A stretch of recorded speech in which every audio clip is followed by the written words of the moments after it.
Husband வந்து இந்தியாவுக்கு போயிருக்காரு. ஏன்னா கொஞ்சம் பர்சனல் ஒர்க்லாம் இருக்குது. அதனால் நாங்கள் வந்து பார்த்திங்கன்னா மத்தியானம் வந்து என்ன சமைச்சு சாப்பிட்டோம் அப்படின்னா, இந்த மாதிரி இந்த கொழா வத்தல் வந்து பசங்க கேட்டாங்க.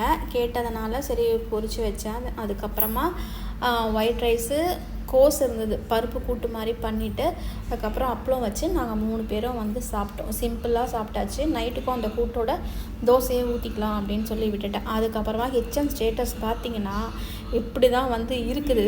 ஸோ கொஞ்சம் கொஞ்சமாக வந்து க்ளீன் பண்ணணும். நெக்ஸ்ட்டு வந்து பார்த்திங்கன்னா வீட்டில் வந்து இந்த மாதிரி துணியெல்லாம் வந்து மடிக்காமே இருந்தது. அந்த துணியெல்லாம் வந்து மடிக்கணும். அடுத்த வேலை வந்து எனக்கு ஸ்டார்ட் ஆகிடுச்சு.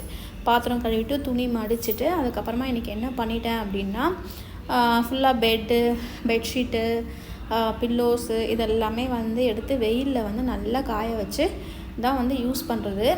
ஸோ இப்போயும் வந்து நல்லா காய வச்சுட்டு எடுத்து வைக்கணும். அது ஒரு பக்கம் ஒரு வேலை இருக்குது.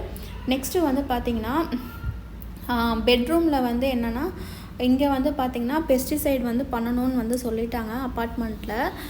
நாங்கள் வந்து 3 months ஒன்ஸ் பண்ணணுன்ற மாதிரி சொன்னாங்க. நாங்கள் வந்து ஒரு 4 to 5 months ஆகிடுச்சு. அதனால் வந்து ஃபுல்லாக வந்து பெஸ்டிசைட் பண்ணிவிட்டு கொஞ்சம் கொஞ்சமாக வந்து செட் ஆகிட்ருக்கோம்.